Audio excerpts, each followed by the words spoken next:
弟兄姊妹平安，今天是2025年的6月10号。今天的经文是诗篇48篇，以西结书11章14节到25节，哥林多前书第2章12节到16节。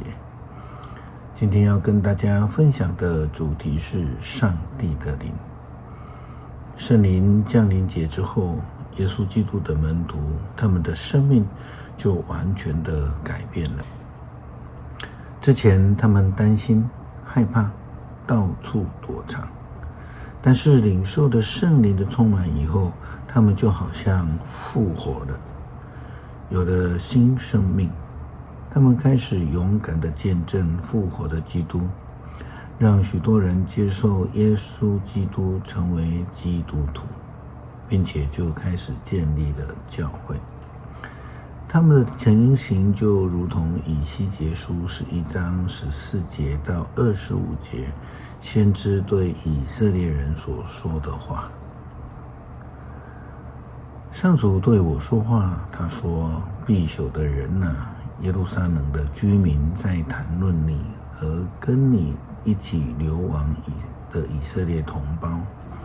他们说，那些流亡的同胞已经远离了上主的圣所。上主已经把这块地赐给了我们，可是你要把我的话传达给一同流亡的同胞。虽然我把他们放逐到遥远的列国，分散到不同的地方去，但我还是要和他们一起在流亡的地方作为他们暂时的圣所。所以你要把我至高上主所说的话转告他们。我要领他们离开我分散他们去的各国，把他们集合起来。我要把以色列的土地归还他们。他们还乡以后，必须除去所有可憎可厌的偶像。我要把新的灵、新的心赐给他们。我要除去他们那石头一般坚硬的心，另赐给他们有血有肉、肯服从的心。这样他们就会遵守我的法律，忠心服从我的一切命令。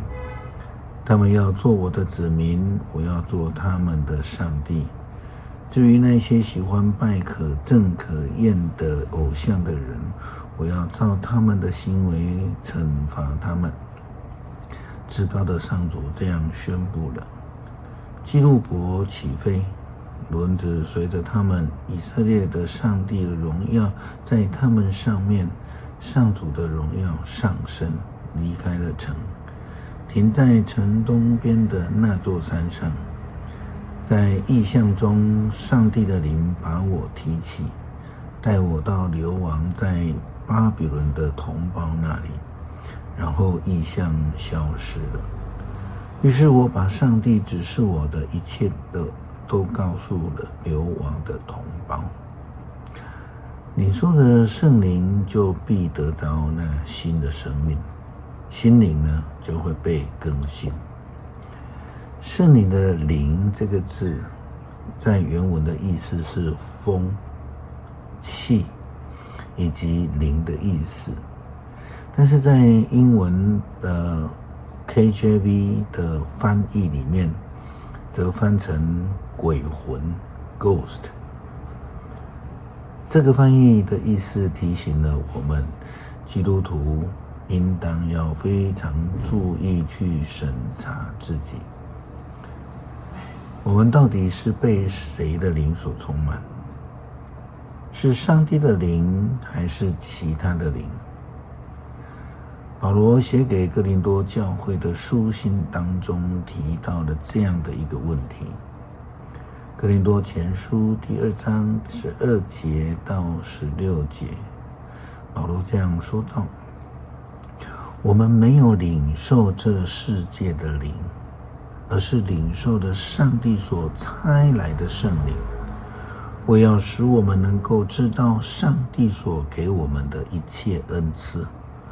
所以我们讲的道不是用人的智慧所教导的言论来讲，而是用圣灵所教导的言语，向属圣灵的人讲解圣灵的真理。